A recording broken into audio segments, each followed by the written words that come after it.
ನಮಸ್ಕಾರ ಸ್ನೇಹಿತರೆ, ಕನಿಷ್ಕಾಸ್ ವ್ಲಾಗ್ಸ್ಗೆ ಸ್ವಾಗತ. ಇವತ್ತು ನಾವು ಹಯಗ್ರೀವ ಅನ್ನೋ ಸಿಹಿ ಪದಾರ್ಥನ ಹೇಗೆ ಮಾಡೋದು ಅಂತ ತಿಳ್ಕೊಳ್ಳೋಣ. ಇದು ತುಂಬ ರುಚಿಯಾಗಿ, ತುಂಬ ಬೇಗ, ಹಾಗೆ ಮನೆಯಲ್ಲೇ ಸಿಗೋ ಕಡಿಮೆ ವಸ್ತುಗಳಿಂದ ತಯಾರಾಗುತ್ತೆ. ಹಬ್ಬಗಳಲ್ಲಿ ದೇವರ ನೈವೇದ್ಯಕ್ಕೆ ತುಂಬ ಸುಲಭವಾಗಿ ಇದನ್ನು ಮಾಡ್ಕೋಬೋದು.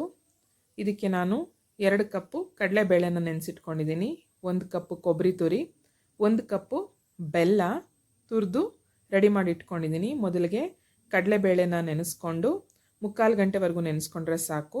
ಅದನ್ನು ಕುಕ್ಕರಲ್ಲಿ 2 ವಿಷಲು ಅಥವಾ 3 ವಿಷಲ್ ಆಗೋವರೆಗೂ ಬೇಯಿಸ್ಕೋಬೇಕು. ಕಡಲೆಬೇಳೆ ಬೇಯೋಷ್ಟೊತ್ತಿಗೆ ನಾವು ತುಪ್ಪದಲ್ಲಿ ಗೋಡಂಬಿ ದ್ರಾಕ್ಷಿನ ಹುರಿದಿಟ್ಕೊಳ್ಳೋಣ. ಚೆನ್ನಾಗಿ ಫ್ರೈ ಆಗೋವರೆಗೂ ಗೋಡಂಬಿ ದ್ರಾಕ್ಷಿನ ಹುರಿದು ಒಂದು ಕಡೆ ಇಟ್ಕೊಳ್ಳಿ. ಹಯಗ್ರೀವ ತುಂಬ ರುಚಿಯಾಗಿರುತ್ತೆ. ಮಕ್ಕಳಿಗೆ, ದೊಡ್ಡವ್ರಿಗೆ ಎಲ್ಲರಿಗೂ ಬಹಳ ಇಷ್ಟವಾಗುವಂತಹ ಸಿಹಿ ಪದಾರ್ಥ, ನಮ್ಮ ಸಾಂಪ್ರದಾಯಿಕ ಸಿಹಿ ತಿಂಡಿ ಇದು. ಜಾರಲ್ಲಿ ಸ್ವಲ್ಪ 1 ಕಪ್ ಅಥವಾ 1.5 ಕಪ್ ಕೊಬ್ಬರಿ ತುರಿ ಇಟ್ಕೊಂಡು 3-4 ಸ್ಪೂನು ಗಸಗಸೆನ ಚೆನ್ನಾಗಿ ರುಬ್ಕೊಳ್ಳಿ. ತುಂಬ ಪೇಸ್ಟ್ ಆಗೋವಂಥದ್ದು ಬೇಡ, ತರಿಯಾಗಿ ರುಬ್ಕೊಳ್ಳಿ. ಬಾಣಲೆಗೆ ನೀವು ಗೋಡಂಬಿ ದ್ರಾಕ್ಷಿ ಹುರ್ಕೊಂಡಿರ್ತೀರಲ್ಲ, ಅದೇ ಬಾಣಲೆಗೆ 3 ಸ್ಪೂನು ಗಸಗಸೆನ ಹಾಕ್ಕೊಂಡು ಚೆನ್ನಾಗಿ ಫ್ರೈ ಮಾಡ್ಕೊಳ್ಳಿ. ಗಸಗಸೆ ಚೆನ್ನಾಗಿ ಫ್ರೈ ಆಗಿದೆ ಅಂತ ಅನ್ನಿಸುವಾಗ 1-2 ನಿಮಿಷಕ್ಕೆ ಫ್ರೈ ಆಗುತ್ತೆ. ಮಿಕ್ಸಿ ಜಾರ್ನಲ್ಲಿ ನಾವು ಮಾಡ್ಕೊಂಡಂತಹ ಪುಡಿನ ಅದಕ್ಕೆ ಹಾಕಿ ಕೈ ಆಡಿಸಿ, ನಂತರ ಅದಕ್ಕೆ ಬೆಲ್ಲನ ಹಾಕ್ಕೊಂಡು ಚೆನ್ನಾಗಿ ಬೆಲ್ಲ ಕರಗೋವರೆಗೂ ಹುರಿತಾ ಇರಿ. ಕಡಲೆಬೇಳೆ ಬೆಂದಿರೋದು ನಾನು ಮಿಕ್ಸಿನಲ್ಲಿ 1 ರೌಂಡ್ ರುಬ್ಕೊಂಡಿದ್ದೀನಿ.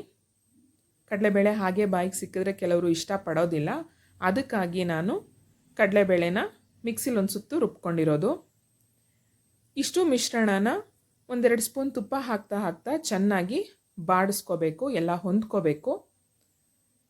ಆದಷ್ಟು ಸಿಮ್ಮಲ್ಲೇ ಇದನ್ನು ಮಾಡ್ಕೊಳ್ಳಿ. ಕಡಲೆಬೇಳೆ ಬೇಯಿಸಿರೋ ನೀರು ವೇಸ್ಟ್ ಆಗೋದಿಲ್ಲ. ಚೆನ್ನಾಗಿ ಮಿಶ್ರಣ ಹೊಂದ್ಕೊಂಡ್ಮೇಲೆ ಆ ನೀರನ್ನು ಬಾಣಲೆಗೆ ಹಾಕಿ ಕೈ ಆಡಿಸ್ತಾ ಇರಿ. ಇದಕ್ಕೆ ತುಪ್ಪನ ಚೆನ್ನಾಗಿ ಹಾಕಿರೋದ್ರಿಂದ ಅದು ತಳ ಹಿಡಿಯೋದಿಲ್ಲ. ನಾನು ಮಿಕ್ಕಿರೋ ಕೊಬ್ಬರಿ ತುರಿನ ಮತ್ತೆ ಇದಕ್ಕೆ ಸೇರಿಸ್ಕೊಂಡಿದ್ದೀನಿ. ನಿಧಾನವಾಗಿ ಇದು ಕೈಯಾಡ್ತಾ ಕುದಿಬೇಕು. ಚೆನ್ನಾಗಿ ಕುದಿ ಬಂದು ಈ ಕಡೆ ಪಾಯಸನೂ ಅಲ್ಲ ಅಥವಾ ತುಂಬ ಗಟ್ಟಿನೂ ಅಲ್ಲ ಅನ್ನೋ ಕನ್ಸಿಸ್ಟೆನ್ಸಿಗೆ ಬಂದಾಗ ಹುರಿದಿರೋ ಗೋಡಂಬಿ ದ್ರಾಕ್ಷಿನ ಇದಕ್ಕೆ ಮಿಕ್ಸ್ ಮಾಡ್ಕೊಳ್ಳಿ. 1-2 ನಿಮಿಷಗಳ ಕಾಲ ಚೆನ್ನಾಗಿ ಕೈ ಆಡಿಸ್ಕೊಂಡು ಬಾಣಲೆ ಬಿಡ್ತಾ ಬರುವಾಗ ಮಿಶ್ರಣ ನೀವು ಸ್ಟವ್ನ ಆಫ್ ಮಾಡಿಕೊಂಡು ಸರ್ವ್ ಮಾಡ್ಬೋದು. ಆದಷ್ಟು ಇದನ್ನು ಬಿಸಿ ಬಿಸಿಯಾಗಿ ತಿಂದ್ರೇ ತುಂಬ ಚೆನ್ನಾಗಿರುತ್ತೆ. ಏಲಕ್ಕಿ ಪುಡಿ ಹಾಕ್ಕೊಂಡ್ರೆ ಕೂಡ ತುಂಬ ಪರಿಮಳ ಕೊಡುತ್ತೆ. ನೀವು ಟ್ರೈ ಮಾಡಿ. Thank you.